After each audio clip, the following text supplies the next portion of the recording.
सवाल ये पूछा गया है कि उर्दू की तरह अगर अंग्रेज़ी ज़बान में कुछ नाम लिखे हों, मुक़द्दस शख्सियात के या मुक़द्दस नाम लिखे हुए हों, तो क्या वो नाम भी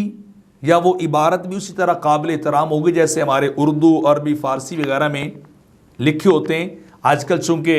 जो है वो इंग्लिश अल्फ़ाबेट का बड़ा ज़ोर है, उर्दू भी वो रोमन स्टाइल में लिखी जाती है, यानी रोमन अल्फ़ाबेट इंग्लिश वर्ड्स के अंदर और हरूफ तहज्जी के अंदर। तो उसका जवाब ये है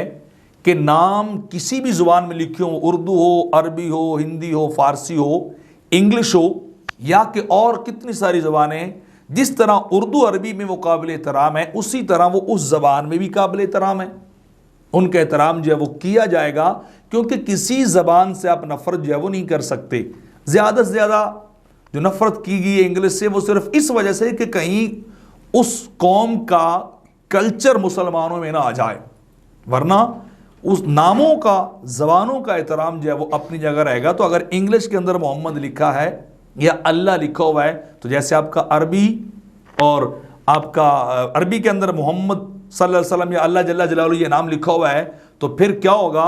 वो दोनों ही जो है वो काबिल एहतराम होंगे और उसका एहतराम भी जो है वो किया जाएगा। इसी तरह जो है वो फ़िक़्ह की किताबों के अंदर भी इस मसले को